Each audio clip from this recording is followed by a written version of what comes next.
It's a bird? It's a plane? No, c'est Wildcast. Des alternants partagent leur expérience, leur métier, des tips pour ton alternance. Ready? Go! C'est un millésime exceptionnel, ce n'est pas moi qui le dis, mais le journal Les Échos, selon un décompte du média, près de 675 000 jeunes ont signé en 2021 un contrat d'apprentissage et c'est 163 000 de plus que l'année dernière qui était déjà marquée par une forte hausse. Pour les 16-29 ans, ce sont de vraies opportunités pour décrocher un premier job et s'insérer durablement dans la vie active. Qui mieux que des alternants pour parler d'alternance? Bienvenue dans la saison 2 de Wildcast.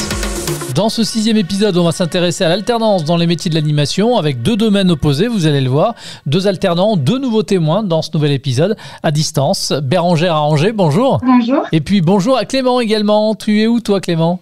Bonjour, moi je suis en Bretagne, dans une ville qui s'appelle Guers, située entre Pluermel dans le Morbihan et Rennes dans le 35. Bienvenue en tout cas à tous les deux, merci de répondre gentiment à mes questions. Bérangère, Clément, vous avez d'abord quel âge tous les deux et vous suivez quel cursus actuellement et dans quel établissement? On commence par toi Bérangère. Alors moi j'ai 24 ans et je suis actuellement en master 2e année management, commerce et entrepreneuriat.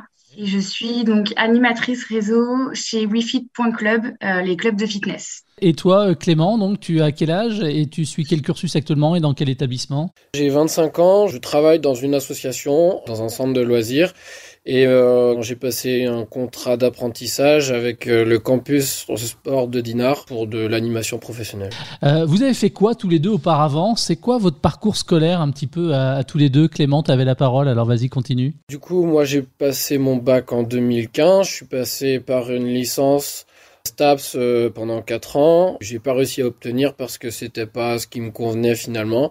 J'ai travaillé avec mon BAFA pendant 1 an et avec la structure où j'ai été embauché, j'ai demandé à passer une formation de professionnalisation dans l'animation, donc le BPGEPS-LTP, loisirs tout public, avec le campus de Dinard.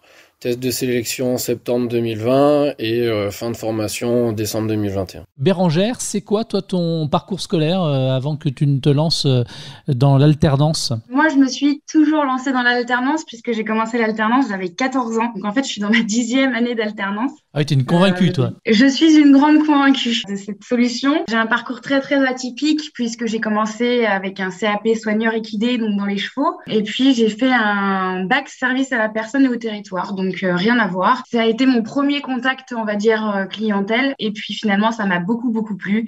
Et j'ai enchaîné avec un BTS négociation relations clients, un bachelor responsable de développement commercial et puis du coup là le master management, commerce et entrepreneuriat. Quel type d'enseignement on te donne Clément? Quels sont les cours que tu suis dans le cadre de ton cursus? Les cours que je peux avoir sont très liés à la fonction d'un directeur de centre de loisirs qui est l'un des plus gros débouchés à la fin de la formation. Et donc on apprend à animer des réunions, à gérer une équipe, mais on fait aussi de l'animation, donc c'est des cours sur les techniques d'animation, des techniques de discussion avec le public, c'est divers et varié, et on voit différents thèmes comme la laïcité, la valeur de la République, plein de thèmes qui sont assez difficiles à prendre en main, déstabilisants en même temps. Pourquoi déstabilisant? Parce que j'ai trouvé, moi, pendant la formation, que c'était compliqué de savoir connaître ses propres valeurs, connaître ses défauts, et du coup réussir à communiquer envers les autres, en fait, pour pouvoir ressortir l'idée qu'on essaye de transmettre.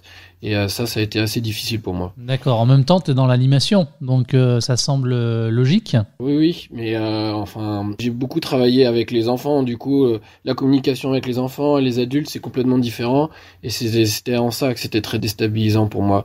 Et comme c'était la première année... D'accord, je comprends bien.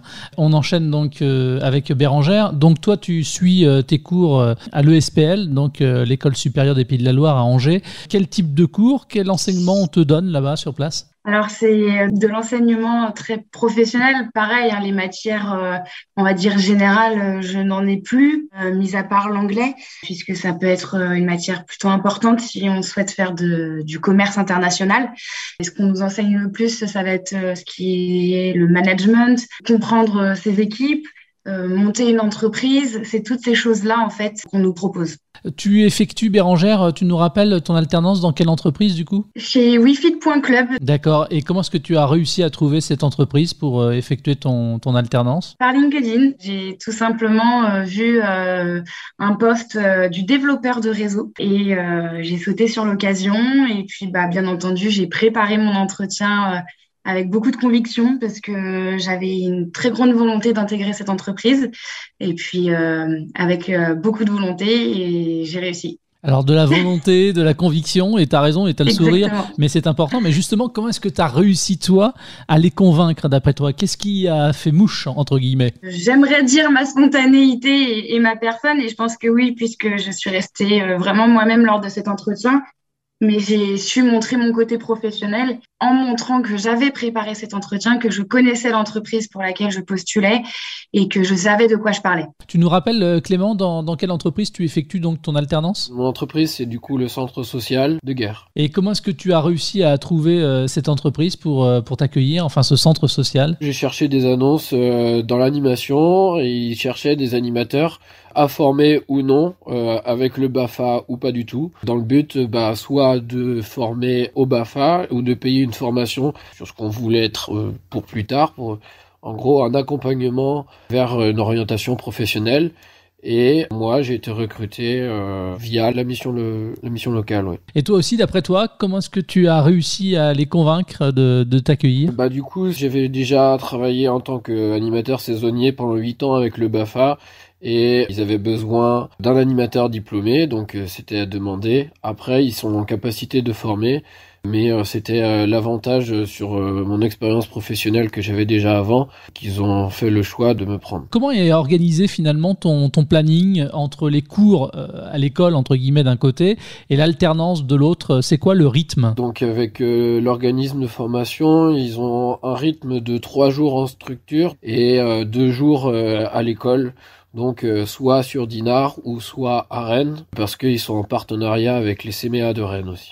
Et t'en penses quoi en termes d'organisation ? T'arrives justement à t'organiser, t'as le temps de bosser les cours, t'as le temps de tout faire en fait ? C'est un rythme assez soutenu, je l'avoue. Après, on a eu quelques semaines complètes de formation.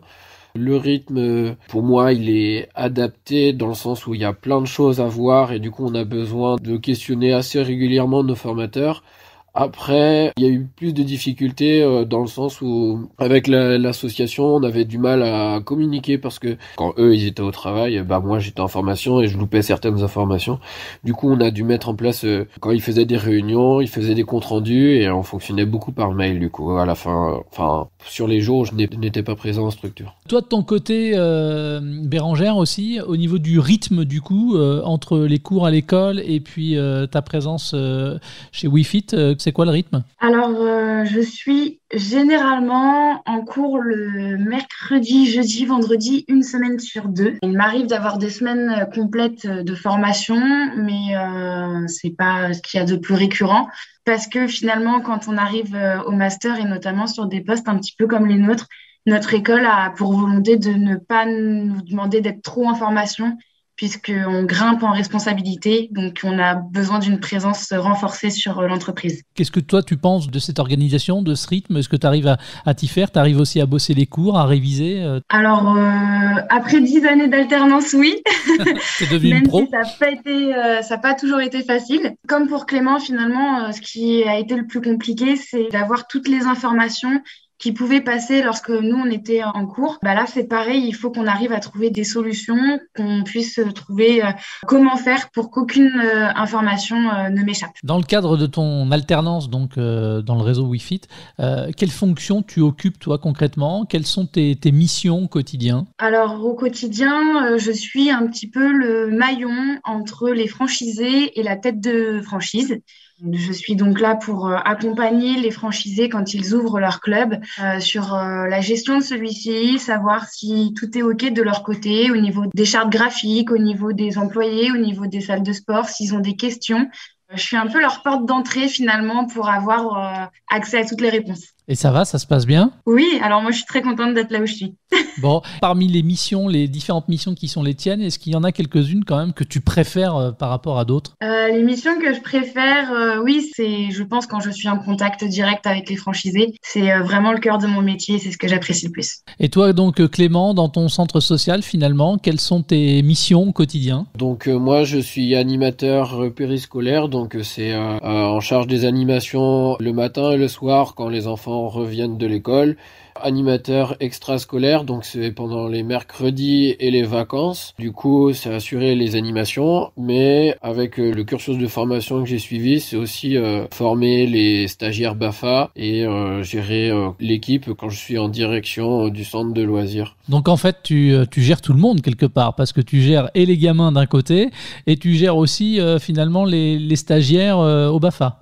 En fait, ça dépend la casquette que j'ai. Quand je suis animateur, je n'ai pas la direction et il y a quelqu'un d'autre qui est en poste pendant que moi je suis animateur. Donc ça me laisse du temps pour moi à faire des animations. Et à l'inverse, quand je suis en direction, je donne la possibilité à d'autres personnes de faire de l'animation. Du coup, quelle casquette tu préfères toi? J'ai dû me poser la question il n'y a pas très longtemps et je me suis rendu compte que les deux, je les apprécie beaucoup.